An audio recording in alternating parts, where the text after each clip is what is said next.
Well, hello everyone. Welcome to another video on the HGVI podcast, and today I'm joined by Dr. Tavo Abri.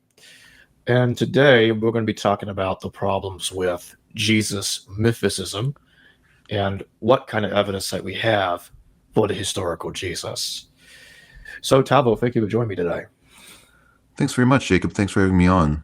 This is my first time doing a video chat or a podcast format for expressing my views, so I'm super grateful. And you've got a great channel, so it's really a pleasure to be on here. Glad to have you on. And could you tell everybody real quick about where they can find your YouTube channel before we continue? Sure. It's just at my name, so at TavoSanabri. And right off the bat, I want to congratulate you on excellent pronunciation of my name. Great job. Oh, thank you. Yeah. Some people say that I have a knack for pronouncing things correctly, usually, although not always. Oh, fascinating. I'll have your link. I'll have your channel tagged in the description below, and also in the pinned comment. So if anybody wants to go subscribe to Tavo Abri's channel, just go down the description below and also the pinned comment. And you can click on the link or the tag, and you'll see his channel. All right, so take us down for the ride, down for the choo-choo train of evidence for the historical Jesus, and when you're done with that, let's tackle the problems with mythicism. Yeah, sure. So let me take you down my own personal ride with this topic, and then I'll take you down the sort of academic ride. So I got sort of interested in the historical Jesus maybe as early as 2010, so not that long ago. I'm a professor, but I'm a professor in a very different discipline, so this is not my field of expertise. But I initially actually encountered the lectures of Carrier, and I kind of took them at face value. So my initial impression was that actually there was no historical Jesus, that this was, that mythicism was the way to go. And it was only after I did sort of a deeper dive that I realized that there were, more flaws with Carrier's work than I had initially acknowledged. And then when I started speaking about topics that are theological on my YouTube channel, almost on everything I would put up, at least there was a big contingent of viewers, watchers, Redditors, other social media people who were very stridently defending the perspective of Richard Carrier, saying, and this was before I touched into anything that was related to historicity. So anything that I would make theologically, at least somebody would say, you're wrong. You haven't read Richard Carrier. You got to read this guy's book. So one of my viewers was insistent enough that he sent me a copy of Carrier's book on the historicity of Jesus, and also Jesus from Outer Space, which is, I think, Carrier's other and more recent book.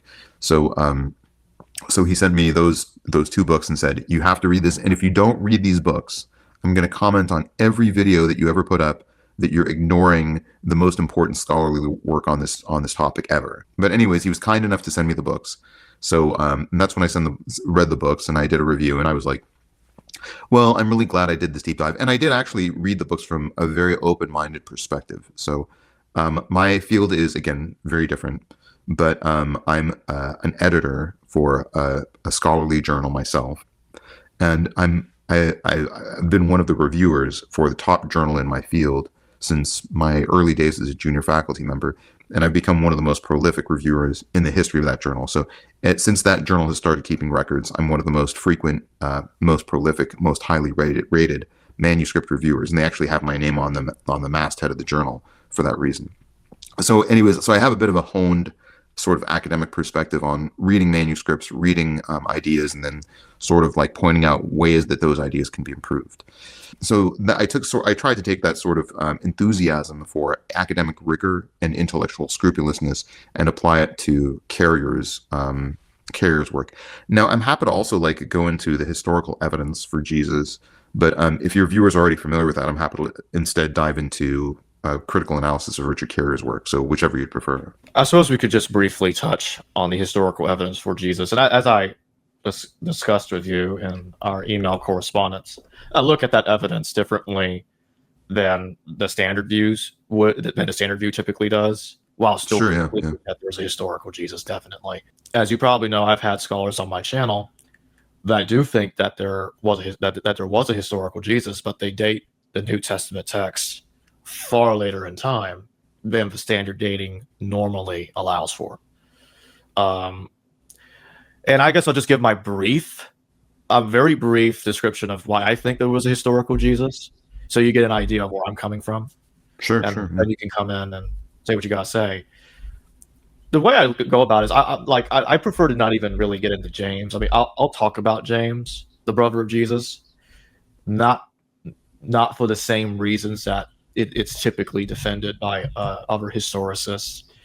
I do think that there was a James, the brother of Jesus, but I'm not so sure that it's as portrayed by the standard views. But setting that aside, really, it's really basic. Jesus was crucified. Crucifixion was a common form of Roman execution of their opponents in the first century. And so people were crucified all the time. And the early apostolic fathers talk about it. Josephus talks about it. Tacitus talks about it. I've stated recently that even if all we had, let's say we didn't have the New Testament, let's say nothing about Jesus survived except for either Josephus's Testimonium Flavianum or Tacitus's reference to Christus in his Annals. Let's say that all the evidence was either one of those things that survived. I'd still think that there was a historical Jesus. Mythicists will say we need contemporary evidence for historical Jesus. Well, that's not fair because we don't have contemporary evidence. Well, it's not just not fair, but I mean it's just not realistic is really what I mean by that. Because for the vast majority of ancient people, we don't have contemporary evidence of them. One example, Judas the Galilean. I love bringing this example up. Josephus wrote about Judas the Galilean 60 years after he was killed. Because Judas Galilean was killed around 86. He started a rebellion. Josephus was born about 31 years after Judas's death. So he was not a contemporary of Judas. He was a near contemporary. Yeah. Same deal with Jesus. He's a near contemporary of Jesus as he died. As Josephus was born, he was born a few years after Jesus' crucifixion, because Josephus was born around AD 37, and Jesus, well, some people say he was crucified in AD 30 or 32 AD, which is when I think he was crucified, but regardless. Early 30s AD is when the normal dating of the crucifixion is typically placed. Anyway, so are we to say simply because Josephus wrote about Judas of Galilean 60 years after his death, does that mean Judas of Galilean didn't exist? I have never heard of a Judas of Galilean mythicist anywhere. I don't think anyone holds that position at all. Yeah, good, very valid point. Yeah. Is it so? Why are we raising the bar here for Jesus? Well, why should we?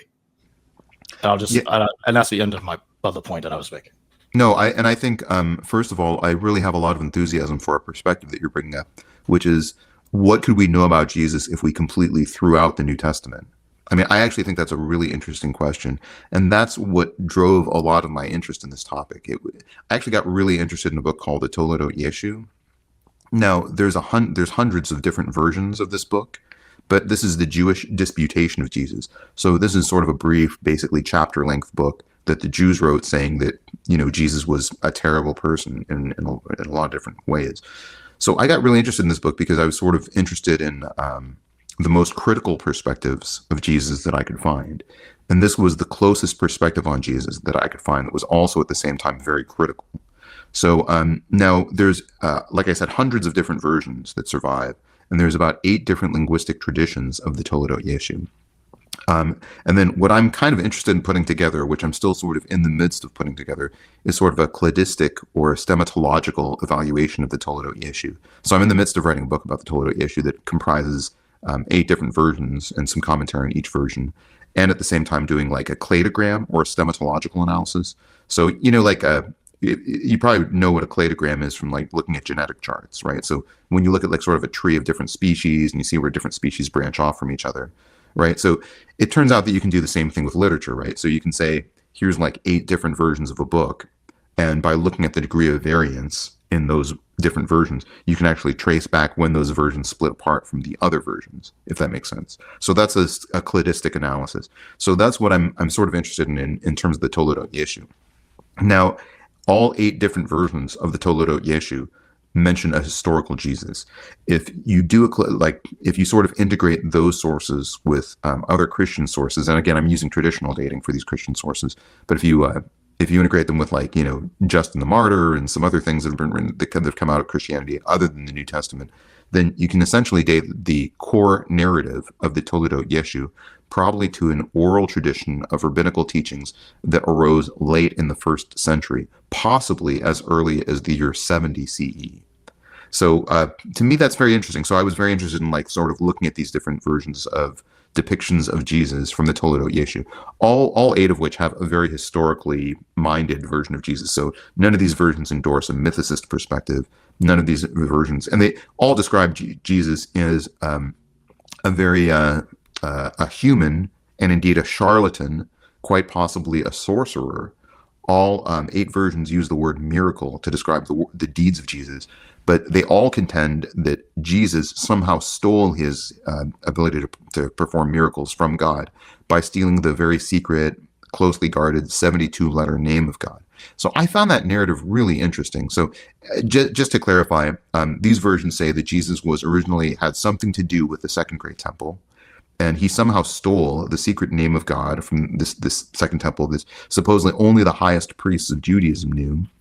And then he wrote it down on a piece of paper, and he like a lot of the versions go into some detail where he like sewed this version into his leg so that he wouldn't lose it. And then he was able to use the incantation of he would intone this 72-letter sacred name to perform miracles. Now, I find that really interesting because I know you're definitely not theologically minded, and I've watched a lot of the videos on your channel, so I know that. But it is very interesting to me that every tradition of the Toledot Yeshu has baked into it this idea that Jesus performed miracles. Now, I think from a historical scholarship perspective, and by the way, it was illegitimately so, right? He was not able to perform miracles as a deified figure, as a divine figure, or because he had any divine authority. He, in fact, was able to perform miracles because he stole the authority by stealing the secret name of God, which consists of 72 letters. So hopefully I explained that clearly enough. But I think it's very interesting, the idea that not only that this is, this mechanism that Jesus kind of found a loophole to expropriate the powers of God. I thought that was very interesting. But that Jesus, as far as I know, is the only named figure in Jewish canonical literature who was able to perform a miracle. Now, there's some other brief references to some other priests from other, cultures, according to the early Jews, that could perform miracles. But as far as I know, Jesus is the only character who shows up in Jewish literature who has a name, who is an individual character who is able to perform miracles. So I thought that was very interesting. But anyways, that's a lot of really what drove my insight into the historical Jesus. And certainly we can talk about, Tacitus, who attests to the historicity of Jesus. We can talk about Josephus, that you've already mentioned. We can talk about, Lucian, Suetonius, Celsus, and all these people very interestingly criticized Jesus and they criticized Christians in general because they were worshiping a figure who was human. So this was a source of denigration from all the other critics of Jesus, that, the Christians were worshiping somebody who was human. But, and maybe the earliest figure who I think doesn't get neglected in a lot of discussions about this was probably Thales, probably writing in the year 55 CE, who wrote at least something vague that we know about the death of Jesus.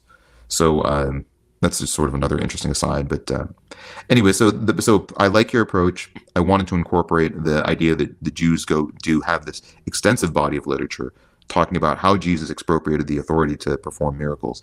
And the Jews do, again, endorse the historicity of Jesus. And to me, the Jewish literature is the best source of this. And this is the one that Richard Carrier, spends the least amount of time on, interestingly. He only spends about 5 pages addressing the Jewish literature about Jesus. And the Talmud and the Toledot Yeshu are, to me, very important thoughts about the historicity of Jesus. So that's just sort of an adjunct to what you just said. Hopefully that also incorporates a bit of a walkthrough of your earlier question of what's the other evidence that we have for the historicity of Jesus. Yep. Yeah, I've discussed this in the past myself, in which my take on the Talmud is, I don't completely deny that there's a connection between the individual referred to as Yeshua ben Pandera and the biblical Jesus. However, there is also evidence of a confusion. Now, Dr. Carrier argues that the Talmud, and when he talks about the Talmud, he uses it as evidence, along with church fathers, I believe one of them is Epiphanius, as evidence that there's an awareness that Jesus lived and died 100 years earlier in time. So he tried to use this as an argument to say, oh, you see, they couldn't figure out when Jesus lived, so they're disagreeing with each other about when Jesus lived. Now, the issue is, our earliest known reference to Yeshua ben Pandira, or Jesus son of Pandira, comes from Celsus, a 2nd century writer, and he was writing during Emperor Hadrian's reign, or the later period of Emperor Hadrian's reign, and he talks about a Roman soldier called Pandira being the actual father of Jesus and not Joseph. So the issue that I'm having is with the claim here is that I think the Talmud is talking about a different Jesus that lived and died. They died under Alexander Jannaeus, a king, in like around 76 BCE, somewhere around there. And I think what happened is because of the way they were looking at Celsus, I think it caused a confusion between the two Jesuses together. That's what I think happened. And in the Toldeth Yeshu, because I have a couple of copies of it. I've got there's 2 different versions of it I have in my library, and it says that at least one of the versions at least says Monobazus, or Munbaz as it renders the name, was the son of Alexander Jannaeus and Helena. So it makes a chronological mistake, quite a serious one, by making Helena, who was the queen of Adiabene and later the queen of Edessa, she becomes the wife of King Alexander Jannaeus. Now, historically, that's impossible because Queen Helena is a 1st century queen, 1st century AD queen, whereas Alexander Jannaeus lived in the 1st century BC, early 1st century BC. They couldn't have known each other, much less be married. Much less be married to one another, excuse me. So what's happening is the Toldeth Yeshu is trying to conflate different chronologies together. It's kind of a mess that way. Well, just to clarify, I think you're talking about the Talmud, not the Toledo Yeshu. The mistake that you're referring to is unless I'm mistaken, I think it's in the Toldeth Yeshu. I've read it. I've read it several times. Okay. I'm talking about the statement that Jesus existed under the reign of Jannaeus. Yes. Okay. I thought that was in the Talmud, but that's in the Talmud. But what I'm saying is the Toldeth Yeshu, which is familiar of all the stuff we're talking about, is a bit confused on chronology. And what I think happened is Celsus, they were reading Celsus, who I think started this whole mess with the whole Pandira stuff. And they mixed him up of an earlier, different Jesus son of Pandira. And that's what I think happened. I hear what you're saying. I think most scholars take the tact that this is some sort of garbled historical transmission around Jannaeus, and I may be mispronouncing that name. Here's why I'm kind of more compelled to sort of synthesize all the Jewish writings about Yeshu ben Pantera or Yeshu ben Stata. One of the reasons is because I think they're all very clearly referring to the same person. And there is something in the Talmud that says there's just so people understand, there's a bit of a confusion in the Talmud where Jesus is referred to as Yeshu ben Stata and then later referred to as Yeshu ben Pantera. Okay, so now the Talmud does explicitly say, don't worry about this distinction because we're all talking about the same person, right? Yeshu ben Stata is Yeshu ben Pantera. So I don't want to get too far off track, but let's talk about the significance of those 2 patronyms. So Ben just means the son of, so Yeshu, the son of. And by the way, this is important because establishing a patronym and establishing the lineage of Jesus is important to establishing the historicity of Jesus, or at least the perspective that from the Jewish set of theological beliefs, Jesus was indeed a human being. So hopefully that makes sense to everyone who's listening. So now what about the genesis of these 2 names, Ben Stata and Ben Pantera? Now we know that those names are equated by the Talmud itself. There's, I think, Tosefta 97a or something, and I may be misrecalling, but there's at least one part of the Talmud that says Yeshu ben Stata and Yeshu ben Pantera are the same person. Now, I want to emphasize why those names are important. So Ben Stata means literally the son of Stata, and that means the son of, the word Stata means going astray. So there, a lot of versions of the Toledo Yeshu discuss Mary as somebody who is somewhat I hope this isn't offensive to any listeners, but they discuss Mary as somebody who's essentially very wanton, right? So Ben Stata means the son of this episode of going astray. Ben Pantera means son of the panther. Panther was sort of a way of talking about Roman soldiers, or maybe a specific Roman soldier. We know that there was at least one Roman soldier named Pantera in history who was definitely from a different time period. So Tiberius Julius Abdus Pandera. yeah, and that's a different person altogether.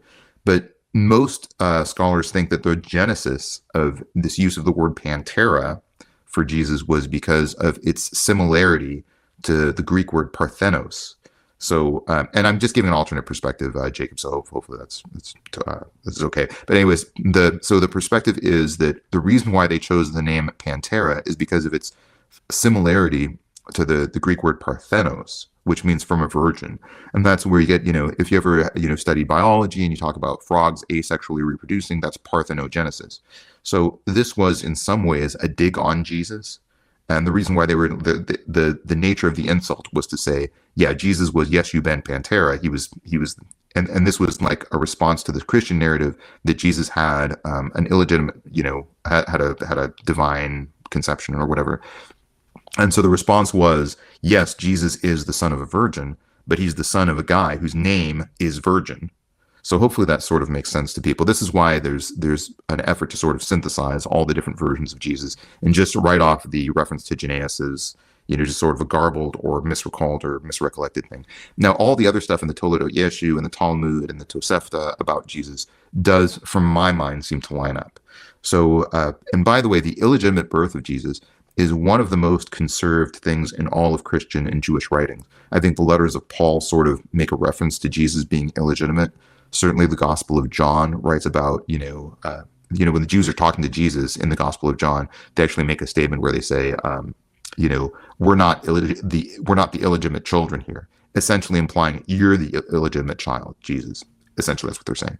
So, and there are definitely efforts to sort of recast this as a divine birth. Now, I don't, as a historical, from my academic perspective on history, I don't have a perspective on how Jesus was conceived, but I do think there's enough evidence that there was something unusual about the conception of Jesus that it was probably interpreted to be illegitimate. So to me, the likelihood that there were two Jesus floating around who both had this illegitimate conception, who both had this ability to perform miracles, who both were sort of denigrated with a lot of the same narratives, is much, much less likely. So I instead sort of adopt a perspective that a synthesis or harmony of the two different conceptualizations of Jesus is more likely. But I do want to get back to Carrier's book, because I know that's probably why a lot of people would be tuning in to hear me talk about that. So, but before you start with that, I just, I'm sorry to interrupt. I just wanted to clarify. I'm not saying that the earlier first century BC Jesus was exactly like the biblical Jesus. I think because they were confused together,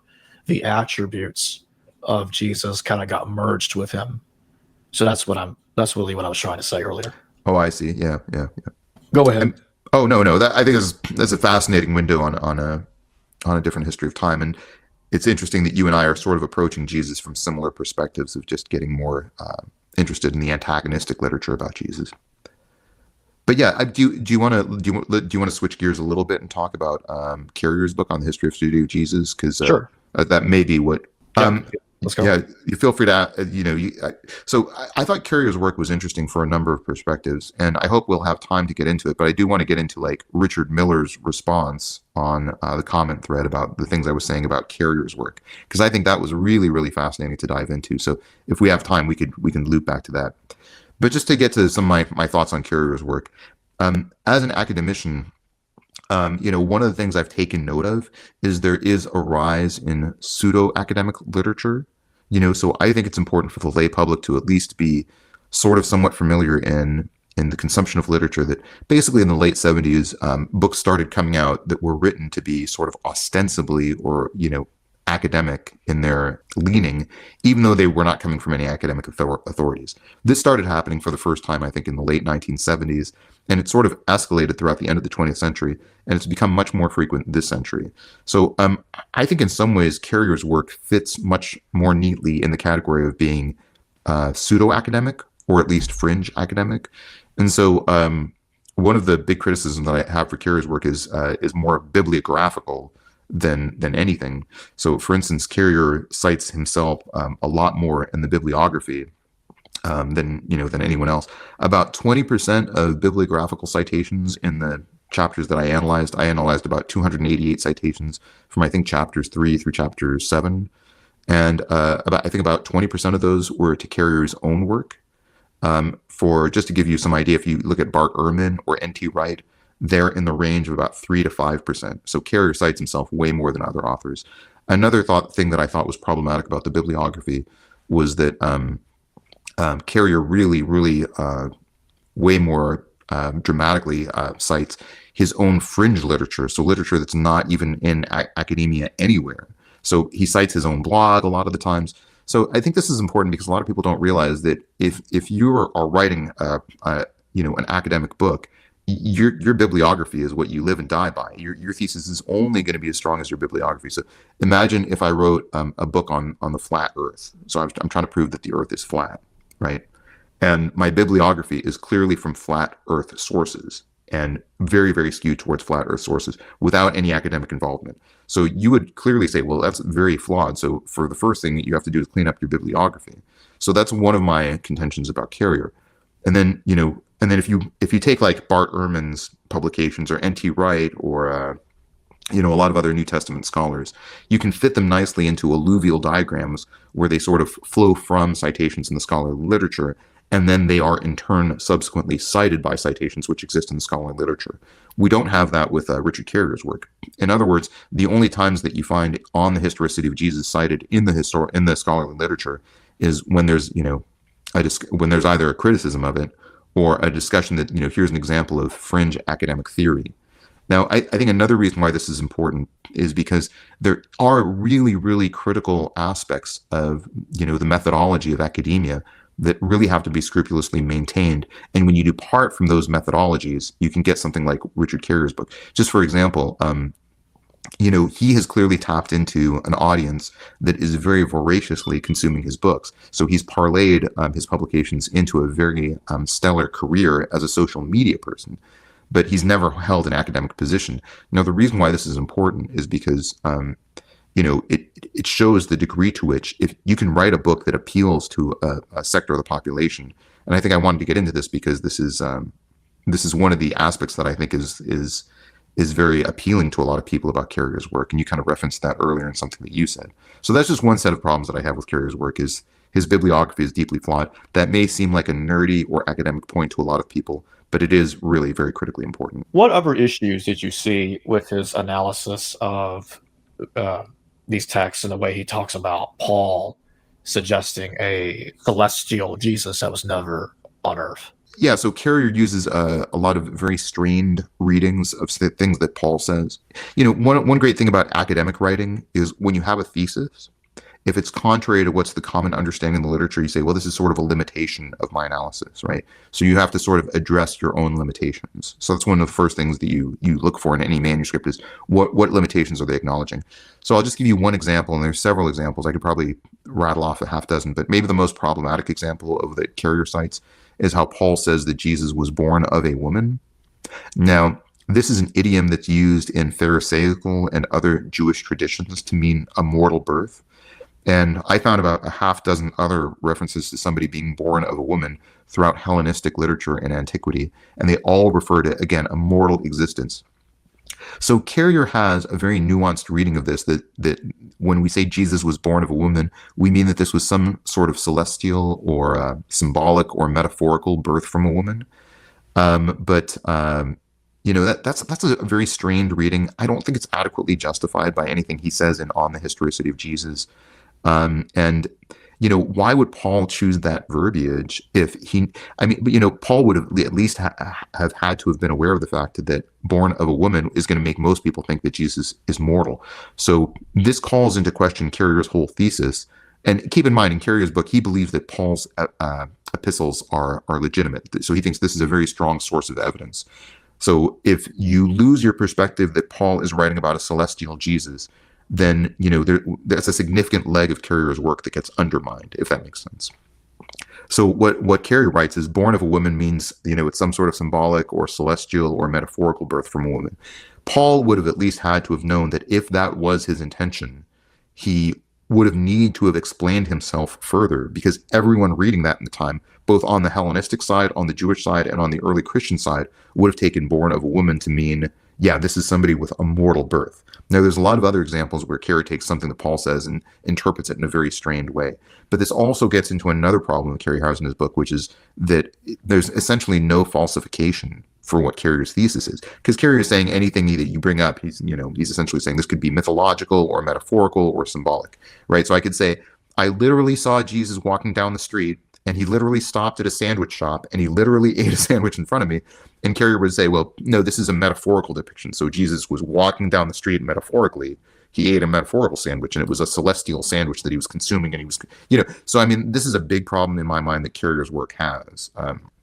So he you can take anything that anyone says, like born of a woman, which clearly I have in fact bounced this phrase off of a lot of friends of mine and said, what does that mean to you? And they all say, yeah, that means somebody who's mortal. So this is probably an idiom that we still understand to this day to mean vaguely a mortal existence.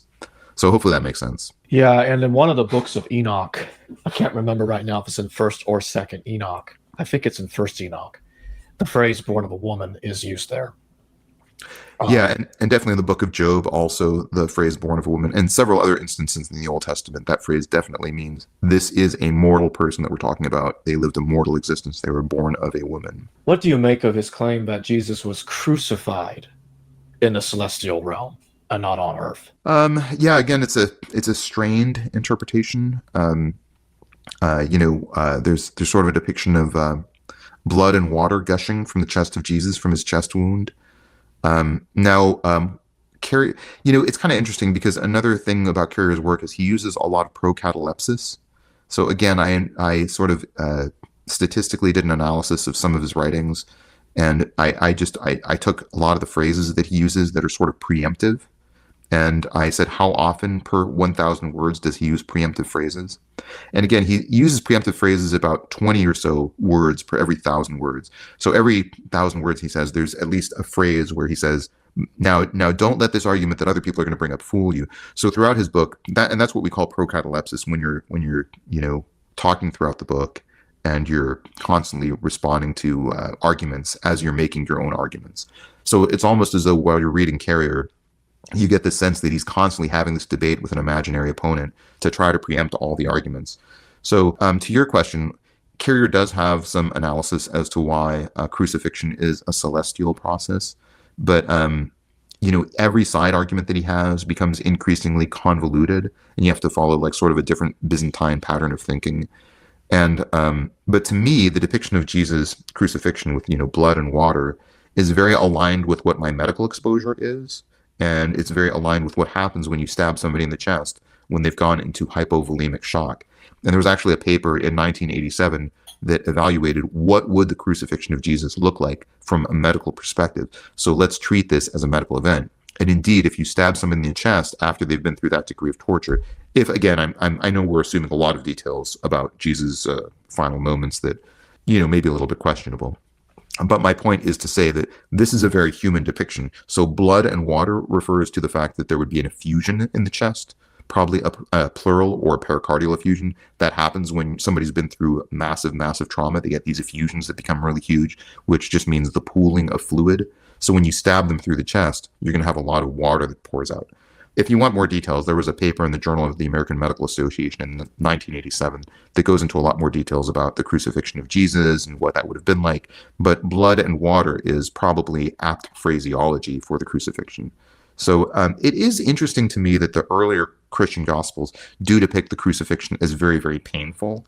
And I feel like the Gospel of John almost sort of mitigates the degree to which Jesus was having pain. But I think especially earlier on, the crucifixion is depicted as a very punishing, very tortuous way to end your life. And, again, Carey has a lot of side arguments as to why that's a flawed interpretation. But I feel like to go down each of those pathways individually would really be sort of very time consuming. And this becomes one of the reasons why I think it's important for people to have at least an appropriate degree of respect for all the academicians who have weighed in on all of these points. I do have an example 1QS 1121, so that's a Dead Sea Scroll, it does use the phrase "born of a woman" there. I just want to get a definitive example. Yeah, and I know it's in the book of Job. Okay, Job 14:1, Job 15:14, Job 25:4 are three instances. Right. I'm looking at my notes here. Three instances where, man who is born of a woman is few of days and full of trouble. What is man that he can be pure, or he who is born of a woman that he can be righteous? So in other words, human mortals are flawed. And then in Job 25:4, how then can man be in the right before God? How can he who is born of a woman be pure? So these are all very the themes here are frailty, humanity, suffering, unworthiness. So that's all sort of born of a woman. It's all like sort of a very mortal human depiction. Yeah. I don't know why Carrier doesn't just say, hey, this is just a limitation in my analysis. Like I think that would be from an academic perspective, something that would be more, what I would expect to read. He also uses Philo of Alexandria to try to bolster some of his argumentation, specifically that there was a pre-New Testament version of the Son of God that Philo talks about, and that Philo was reading Jesus into, I believe it was the book of Zechariah. What do you make of his argumentation there? So the book of Zechariah is really interesting because that shows up in a lot of the Jewish writings in the last 40 years of the Second Great Temple. So another thing that I did a video on, I don't want to make too much of a slide out of this, but is all the writings that the Jews used to predict the end of the Second Great Temple, including like Second Baruch, including Zechariah. I think it's I won't remember the verse and chapter correctly, but there's interesting things that the Jews use Zechariah to point at to as harbingers of the destruction of the Second Great Temple. I think, some of his analysis of Philo of Alexandria also calls into question why Philo never mentioned Jesus. He's like, why did Philo never talk about Jesus?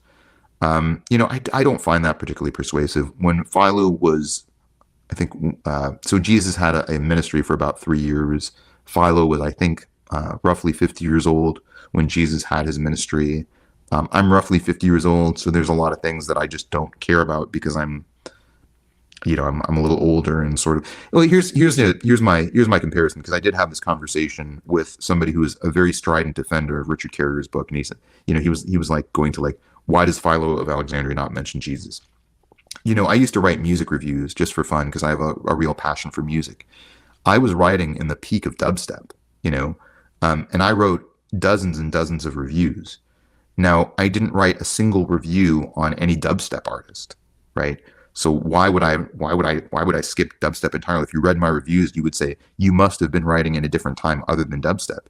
And that's not the case. I just didn't want to write about it. I do think while Philo was active in writing, the followers of Jesus were largely a group of people who were under-resourced, people who were slaves, and women. And in fact, a lot of the early critics of the Christian movement were saying, this is a religion of women and slaves. So I think Philo may have sort of dismissed the early Christian movement for the same reason. And I think there's a lot of different reasons why Philo would not have commented more specifically on Jesus. I do know that Carrier has acknowledged and walked back some of his own statements about Philo's depiction of a celestial Jesus before, because I think in one of Carrier's lectures, I know he gives a very explicit identification. He says, yes, Philo wrote about a celestial Jesus that existed much earlier than Jesus. And now this is just simply factually untrue. And I do want to acknowledge that to Carrier's credit, he has walked back this statement specifically. So he's had other interviews since he gave that lecture, and people have pointed out, you're using Philo of Alexandria to say that there was a celestial Jesus, and he has sort of at least walked back that point. So he's acknowledged that his depiction of Philo as writing about an actual celestial Jesus isn't as accurate as what he says. And by the way, my point about born of a woman, I think you saw the comments that Richard Miller put on my YouTube video, which were really interesting. But he himself admitted also that this born of a woman phrase that Paul uses is an explanatory gap in Carrier's work. So I think that there are enthusiasts for Carrier's work who agree that, that some of his points are at least overstated or incorrectly stated. I'd like to shift to the ascension of Isaiah. Now, it's been claimed that he doesn't depend on the ascension of Isaiah very much, but nevertheless, he seems to frequently talk about it. at least on occasion. So he definitely uses it to some extent, at the very least. He tries to use the ascension of Isaiah to suggest that, okay, we got a text that says Jesus died in outer space. The only problem is it still places him on Earth anyway, in pretty much all the texts, all the versions of it that we have at present. What he does to get around that problem is he hypothesizes that there must have been a proto-ascension of Isaiah. Now, I found that strange because I'm like, well, isn't that trying to make it fit your point of view then? That's what I said to myself years ago. I'm like, that's a strange argument. And that's what I call a hypothetical redaction. I don't like hypothetical redactions because they're to me, it's as useless as hypothetical sources. I've been very adamant about my views that I don't think that there was a Q source because it's hypothetical. We have no proof that it exists. I understand why a lot of scholars think it exists. That's fine, but I don't like believing hypothetical documents because to me it's quite risky because there's probably a hell of a chance that you're wrong. And on the same token, there's no proof of an earlier edition of the Ascension of Isaiah that lacks an earthly Jesus. Yeah, that's a really good point. I think one of the things that I find the most problematic about Carrier's use of the Ascension of Isaiah is that Carrier sort of posits that there's all this he advances all these criteria for when you have to believe a work of literature and when you have to throw it out. And I think one of the things he says is any work of literature that is religious or relies excessively on religious things you should throw out. And that's what he uses to essentially throw out the Gospels. Now, I don't believe in throwing out anything. Like I think you just look at stuff and you take what you can out of it and you say some of this is probably theologically motivated. So he really does sort of dismiss the Gospels wholesale. But it's interesting because the reasons why he dismisses the Gospels are very relevant to the reasons why he ought to dismiss the Ascension of Isaiah. So I feel like it's really hard to take the way he picks and chooses evidence as homogeneous or uniform. Now, I think he actually could have circumvented this if he wanted to. And what he should have done is at the beginning of the book said, and this is what he could have built a whole academic career out of if he wanted to. What he should have done at the beginning of the book is said, here's my ruler, my objective ruler for when we accept literature and when we don't. And here's how I'm going to stick by it. And, here's how we can validate this ruler, right? So what you do is you develop sort of evaluative criteria that say, this is when you accept a specific work, and this is when you throw it out. Now, it's problematic because he throws out the Gospels because they're excessively religious, but the Ascension of Isaiah he allows. Now, my understanding is that most scholars think that the Ascension of Isaiah was written in two different epochs. There's sort of a Jewish epoch that consisted of part of the Ascension of Isaiah. Some of them suggest 3 stages, but continue. Yeah, that's true, yeah. And then there's sort of a later period where there's sort of a more Christian perspective on Jesus woven into it.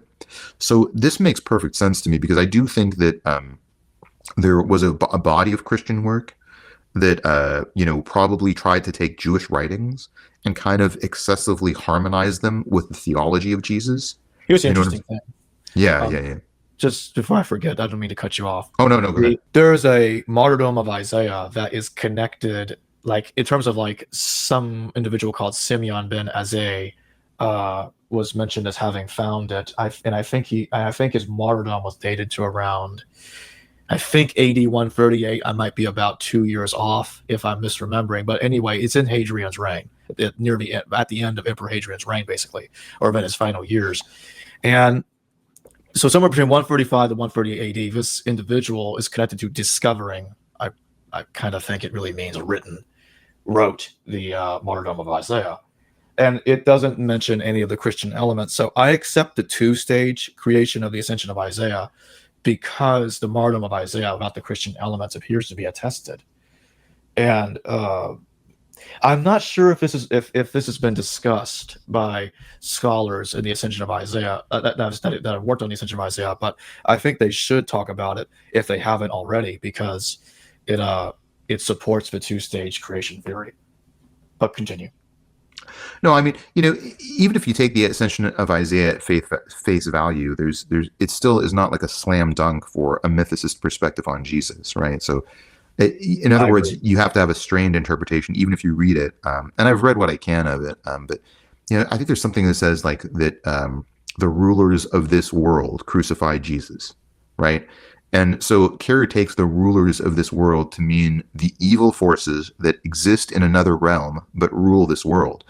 And again, I don't, even if you take on that very strained interpretation, which I think is hard to justify, you still end up with the question of like, okay, so we have one work where there was an effort to harmonize the theology of Jesus with Jewish writings, but does that really overturn all this other body of evidence? So, and to give Carrier a little bit of credit, I think his underlying point is that we shouldn't take the historicity of Jesus for granted, that we should be skeptical. And I actually agree with that point. I think that's a reasonable point that he could have eloquently and persuasively made in the literature. Now, I want to contrast this with what he actually says in On the Historicity of Jesus, because a lot of people who are very strident defenders of Jesus, including Richard Miller, who apparently is writing the blurb for Carrier's next book, he had this perspective he voiced this in the comment section. He said, a lot of people have said this, so I feel like this deserves to be underscored. But he said that Carrier is making the point that there's a 33% chance that Jesus was historical. Now, have you heard that claim? Because, I read Carrier's book, and his 33% chance is that's what he calls the pretest probability. But in the end, in his conclusion, he says that 33% figure is outrageous. He says it's ludicrous. He says it's wholly... he uses like three words. One is absurd, one is outrageous, and I don't remember what the third word he uses for it. But anyways, so Carrier is explicitly saying 33%, no way. There's no way there's a 33% chance that Jesus is historical.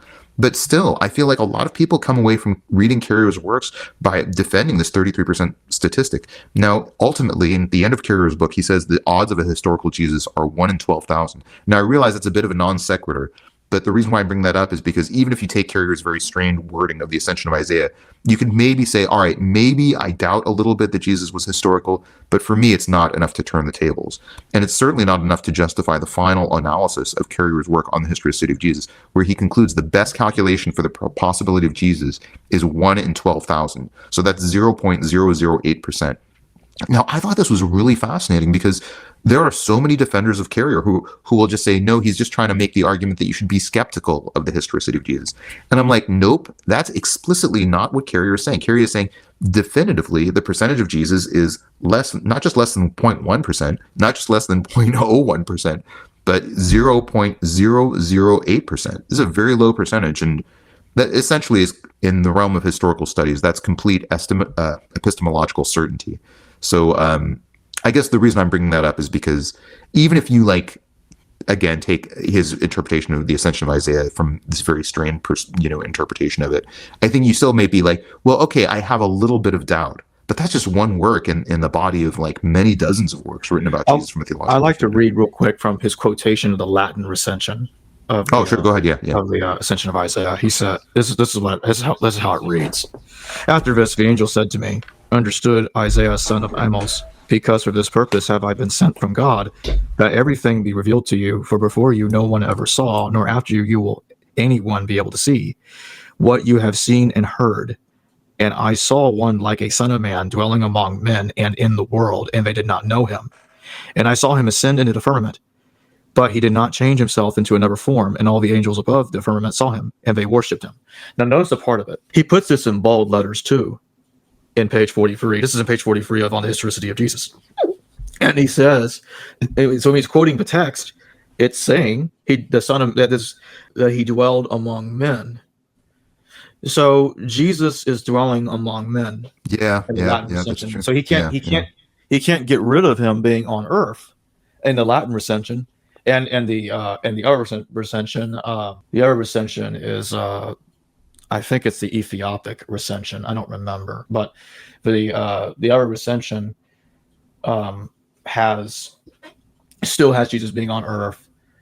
He was also born on earth as a virgin birth narrative in the Ascension of Isaiah. But basically, the Ascension of Isaiah, no matter which recension you use, it firmly entrenches the reader into understanding that Jesus dwelled among men one way or another. So that's the point I wanted to make. Yeah, I think there's a lot of mini phrases in the Ascension of Isaiah that even if you take it as your only source of evidence, you still have to adopt a strained interpretation to Yeah. But, again, you can kind of see what the problem is with Carrier's work by this whole discussion, because, no matter what you say about Jesus, I feel like Carrier is always going to respond with like, well, I'm interpreting that symbolically, celestially, metaphorically. So I'm like, what could I say that would convince somebody that Jesus is real, as a human being, as a historical figure, to get them to believe that without somebody being able to say, no, I'm interpreting that in some way symbolically or metaphorically. I mean, it kind of gets to it gets to be like a ridiculous intellectual exercise. But like I could play like, an advocate for Carrier, and you could read off statements about Jesus, and I could be like, nope, that's metaphorical. And this is why one of the criticisms that for Carrier's work is that it's not really falsifiable. Anything you say to Carrier, he's going to say, well, no, I mean, that's symbolic or metaphorical. But anyway, yeah. Now, what do you make about his argument about James, the Lord's brother, not really being his brother? Now, I did state earlier that I don't really take the standard views myself on James. I do think that there was an actual brother of James that was called the Lord's brother, but I'm keeping my views out of it for right now. What is your take on the matter of the way Carrier treats Galatians? Yeah.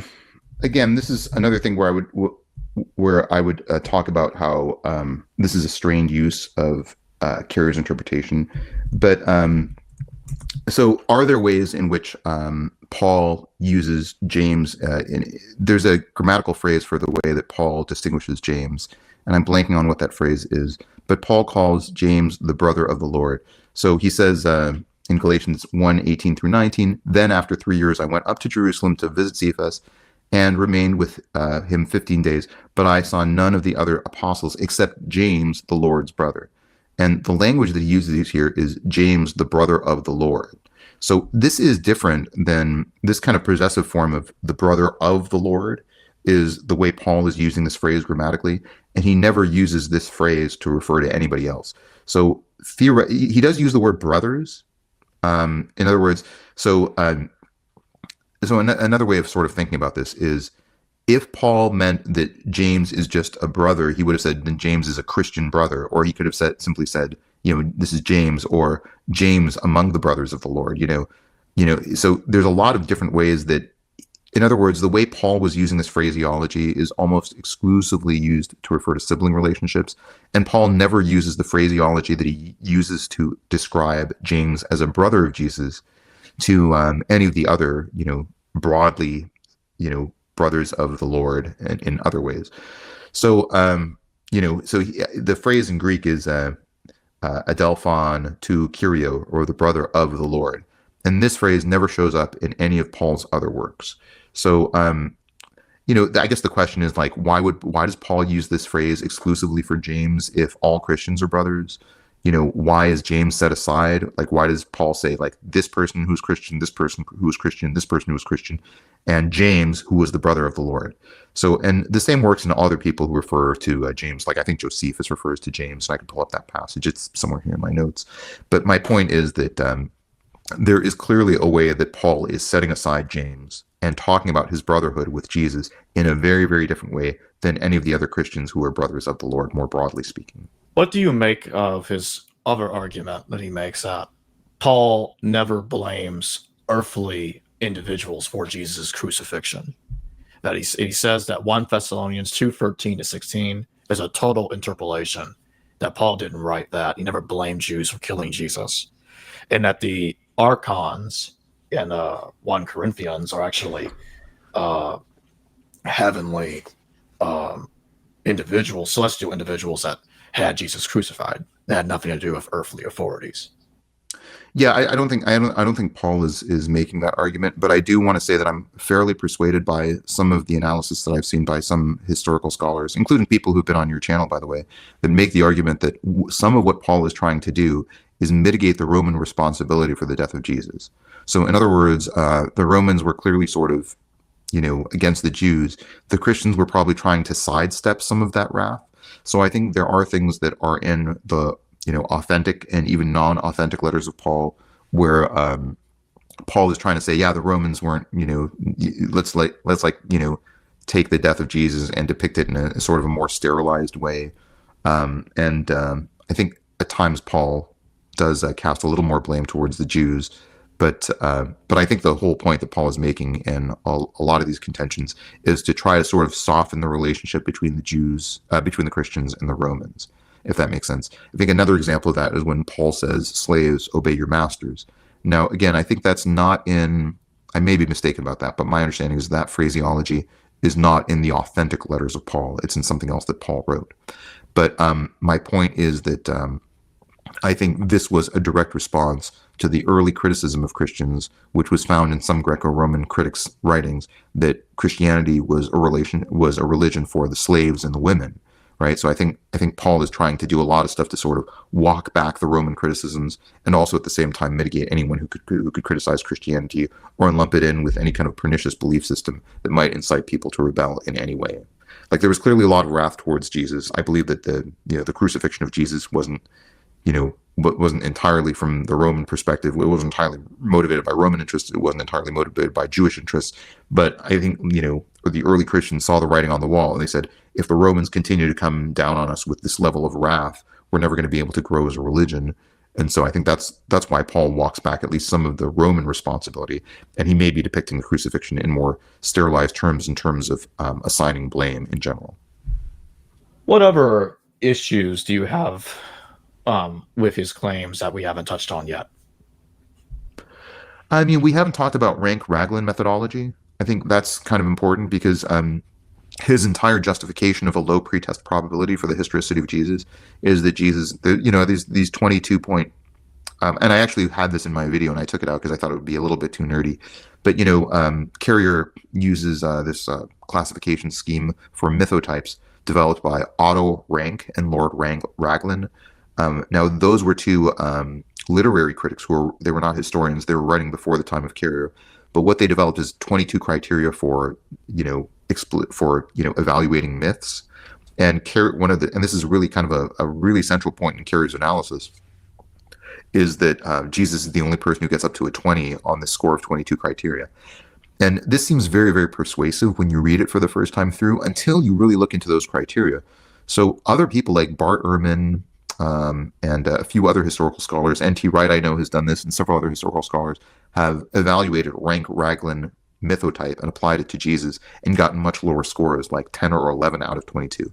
I myself have looked at a lot of historical characters like Abraham Lincoln, Theodore Roosevelt, George Washington, and gotten much higher scores for other historical characters than Jesus.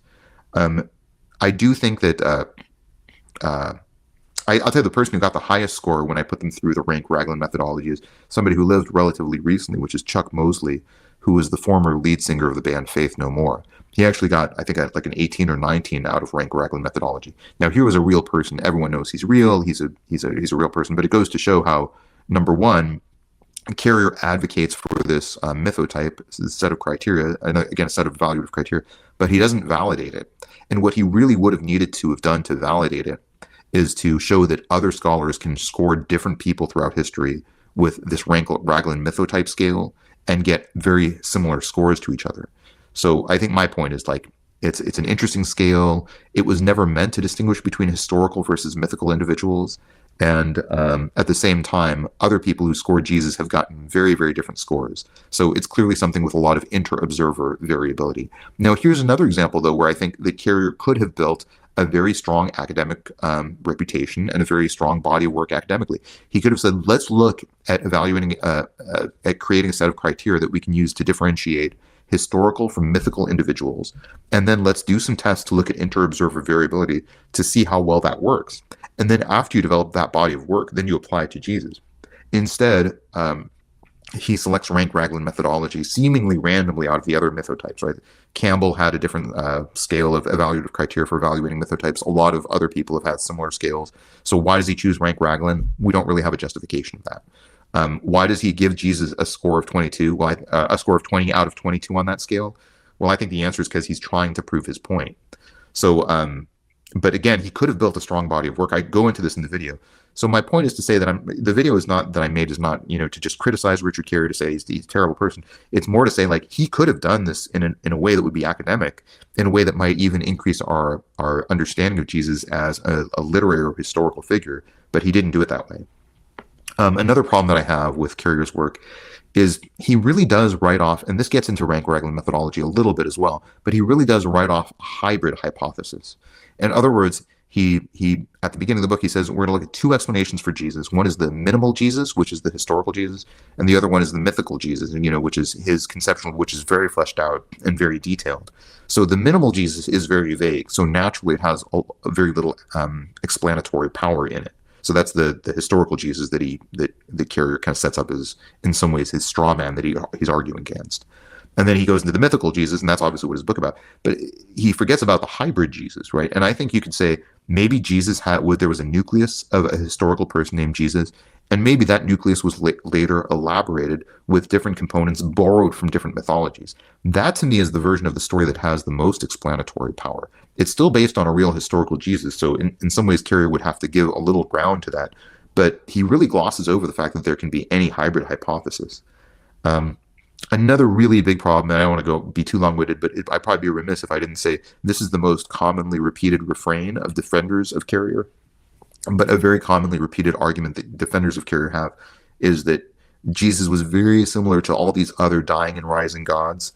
Now, this phrase dying and rising gods is a phrase that Carrier has popularized to a degree. It didn't originate with Carrier. But a lot of the analogies that Carrier makes between Jesus and other mythologies is very, very superficial and very cursory. And as Carrier goes through his book, he lists almost every deity from antiquity and says, here's another deity that Jesus is exactly like. Now, I would have really preferred to say, for Carrier to spend a lot more time on one particular figure. So in other words, Carrier could have said, here's Jesus and Mithras. Here's a lot of details about Mithras. Here's a lot of details about Jesus. And this is why Jesus, was borrowed from Mithras. I think that would have been a much stronger paper, and that would have been a much more academically rigorous conclusion to make. But instead, kind of Carrier is like basically bringing up every deity from any religion and saying, yeah, this is exactly what Jesus is like, while providing not much depth in his analysis. So he stays very superficial, which makes those comparisons more compelling. But when you dive more deeply into each of these characters individually, you realize all these mythical characters have a lot of points of very sharp distinction with Jesus.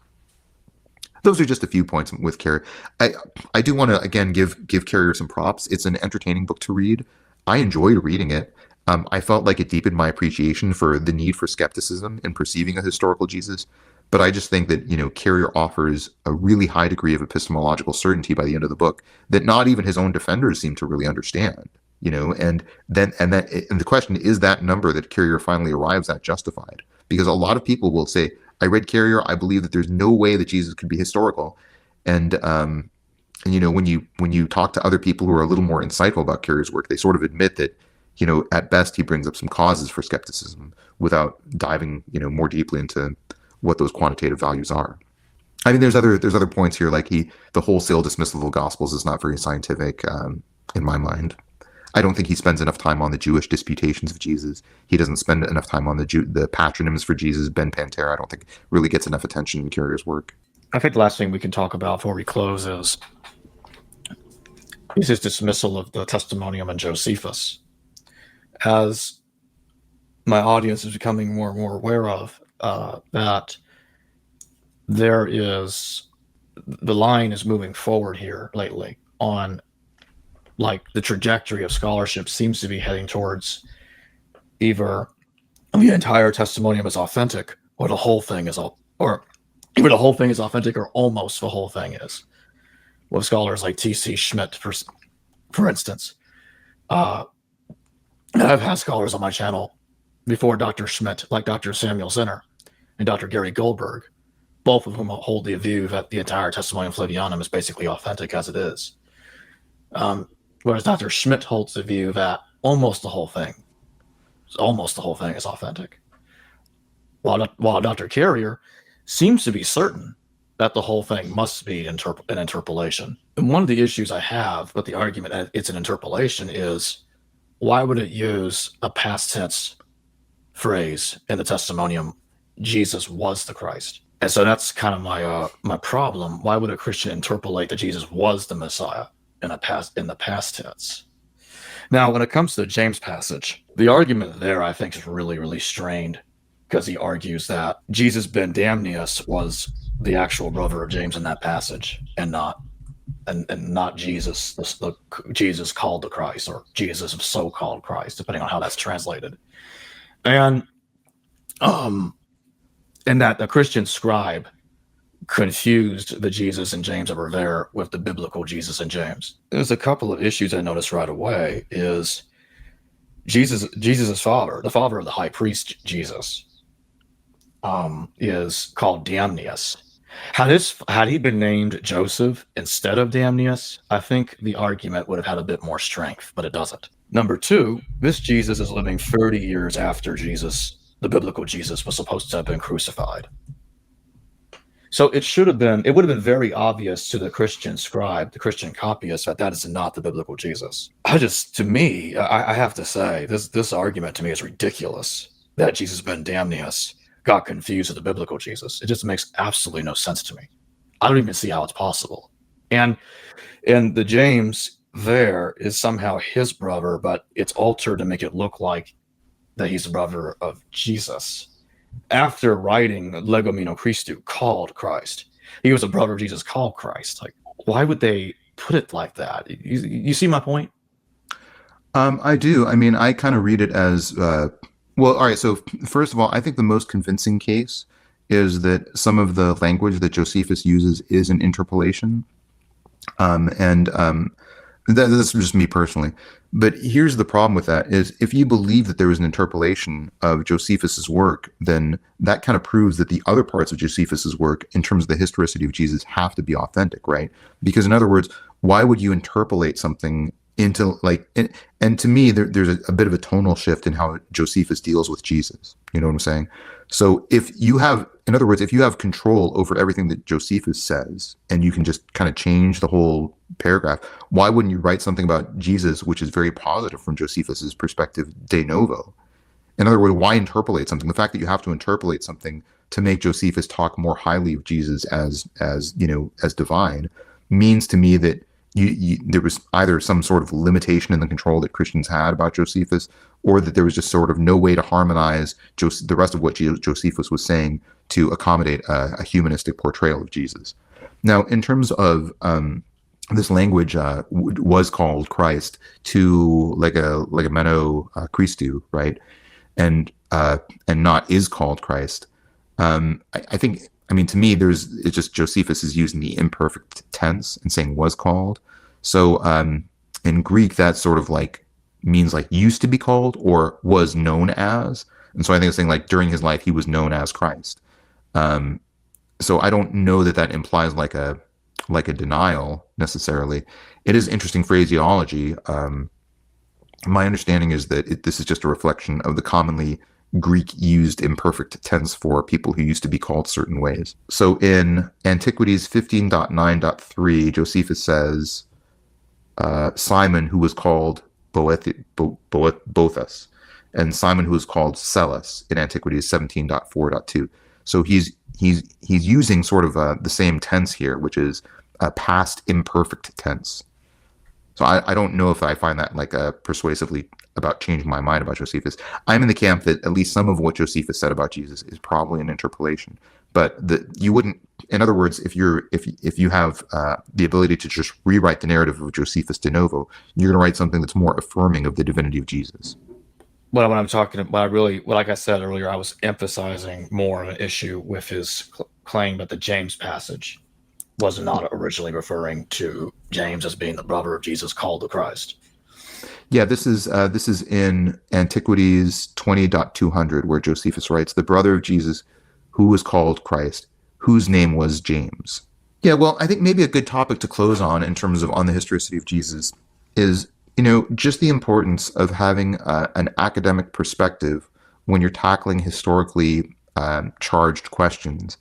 And, you know, I often look at biblical scholars with a lot of sympathy because I'm in a field where, like, if I write a paper about, like, you know, MRI of the pancreas shows this, I don't have a bunch of people emotionally reacting to, you know, because of their prior, like, theological beliefs on the pancreas or on MRI, you know.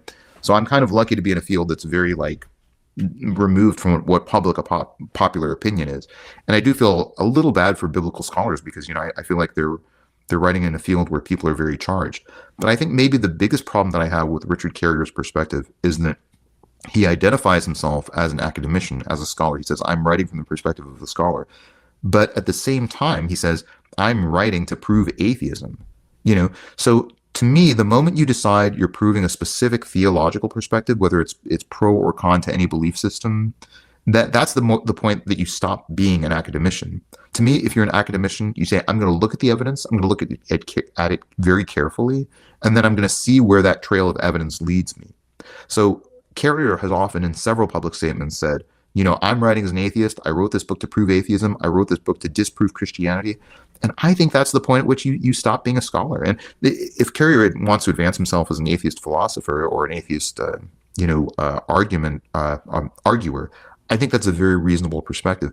But then I feel like he should acknowledge that. Now, this is a criticism that applies broadly to a lot of different people. I think Bart Ehrman has the same set of vicissitudes. I think he should do a better job of saying, this is me expressing my viewpoint as an atheist versus this is me expressing my viewpoint as a historical scholar. And I think for that matter, certainly people who are on the apologetical side need to do a much better job of this. I've heard Wes Huff speak a few times. Now, I definitely wouldn't take his word as like neutral historical scholarship in any way, but at least I do what I like that he says sometimes, not all the time, but sometimes, is he says, this is what I believe because of my theological convictions versus this is what I believe as a biblical scholar. So I think more people need to do a better job of sort of differentiating when they have a conflict of interest or a pre-existing theological perspective that they're trying to prove. I think if Carrier said, here's all the evidence for the mythical Jesus, I think that would make a really interesting read. I think instead what he does is he says, I'm gonna disprove Christianity. I'm gonna prove atheism. I'm gonna prove that Christianity is false. And the way I'm gonna do it is by showing that Jesus is purely mythological. And when you set yourself up with that kind of intentionality, I just don't see how you can identify yourself as an academician. Now, again, I'm lucky to be in a field which is very different. I do studies where I say, you know, what can we learn about this entity? And let's look at some evidence, and then we'll see where that, you know, what conclusion that brings us to. But I understand in biblical scholarship that can be more difficult. But in my perspective, from what I've read about Richard Carrier's motivations and the things he said explicitly, he's kind of throwing that whole idea of neutrality out the window at the outset. So, I mean, do you have any thoughts on that? Do you think this is problematic? Do you think that it's okay to say, I'm entering the field of biblical scholarship to disprove the Bible, to disprove Christianity? I mean, to me, that's at least as flawed as saying I'm entering the field of biblical scholarship because I want to prove Christianity. I think you should go into the field and just study what you're going to study, and whatever evidence hits you in the face is the evidence that you. Yeah, I agree with what you're saying. That makes sense because even more recently, I've noticed more and more and more. Atheists tend to have a lot of same biases in the opposite direction that they accuse Christians of having. Yeah, just to underscore that point, it's fascinating that the most common critique that I've had of my review of Richard Carrier's book is that I haven't read the book. And to me, this is precisely mirroring what Christians say when they say you should read the Bible, and then you say, well, I read the Bible, and they're like, well, you haven't given it a chance. You haven't really read it, or you've skipped parts of it, or so this is exactly the same stuff that Christians were saying to me as an atheist. So that's really fascinating. Another thing that people say all the time to me on my videos is, and by the way, I would say I have some reluctant theological beliefs that have pulled me away from atheism, which maybe we can talk about in another conversation someday.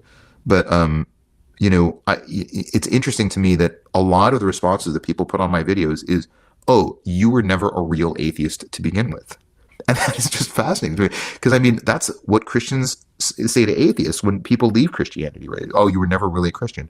So it's fascinating to me that I'm on the receiving ends of arguments that seem very parallel to the same things that were said to me as an atheist. Now that I have some sort of reluctant beliefs, I'm receiving a lot of arguments that seem to be remarkably similar to other things that people have said to me at other points in my life. I just find that very interesting. So it's. Well, everyone, we're going to go ahead and close. And as I said at the beginning of the show, the link, the tag to Tavo and Abri's YouTube channel will be in the description below, and it will also be in the pinned comment just below that. So you want to go subscribe to his channel if you haven't already done so, you can do so now. That being said, Tavo and Abri, thank you very much for joining me today. Thanks very much. And also, I want to say happy birthday to you. My understanding is from social media that you had a birthday recently. So thanks very much for having me on, but also happy birthday. Well, thank you. I appreciate that. Yeah. Thanks for having me on, Jacob. Hello viewers, thanks for watching this video from the History Valley YouTube channel. Please don't forget to subscribe and hit the notification bell. And if any of you wish to further support this channel, please consider checking out this channel's Patreon page and becoming a patron, and or donate through PayPal or through Super Chat during a live stream. Thank you.